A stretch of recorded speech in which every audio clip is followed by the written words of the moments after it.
Alright, creators, FPV pilots, and drone enthusiasts, DJI may have just changed the game again. The newly surfaced images of the Avata 360 don't radically rewrite the story we've been following, but they do confirm almost every major theory about DJI's next hybrid drone.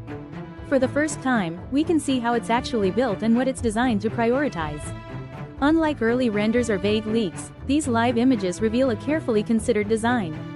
The frame is compact, Cinnowoop-inspired, finished in a muted gray, with fully enclosed prop ducts, clearly leaning towards smooth, cinematic flight rather than raw speed. One of the most interesting details? DJI is locking the propellers with screws, not quick-release mounts. Why? Tiny misalignments can ruin 360-degree stitching in high-res video. By keeping props fixed, DJI ensures repeatable, vibration-free footage, a huge win for creators. The ducting is also vented along the top edge to allow heat to escape and smooth airflow. It minimizes micro-turbulence that could affect 360 cameras. Connect these details, and it's obvious DJI designed this drone for predictable, cinematic paths, not freestyle thrills. FPV isn't gone, it's just secondary. Leaked images show a controller similar to DJI's RC lineup, likely a refined RC2 style, with a standard live camera feed instead of a stitched 360 preview. FPV here seems to be a navigation and framing tool, not adrenaline-driven flying. Now, the camera system is where it gets really fascinating. Instead of fixed lenses, the Avata 360 uses a rotating dual-lens module.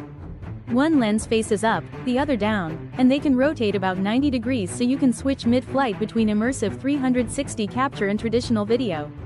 This could solve one of the biggest frustrations with 360 drones, being locked into post-production framing. There's also a 3-battery charging hub visible in the leaks, suggesting multiple kit options, a base kit, Fly More combo, and a creator-focused bundle. Pricing rumors indicate DJI wants this to be accessible, not a niche product. Combine all of this: refined frame, vented ducts, fixed props, rotating camera, familiar controller, and bundled batteries, and it's hard to see this as anything but a finalized consumer drone. If DJI nails software and flight tuning, the Avata 360 could redefine 360 filming, FPV cinematography, and all-in-one aerial content creation in 2026 and beyond. So, tell me, would you use the Avata 360 for your content creation, FPV flights, or both?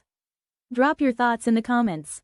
And don't forget to like, subscribe, and hit the bell for all the latest drone leaks and reviews.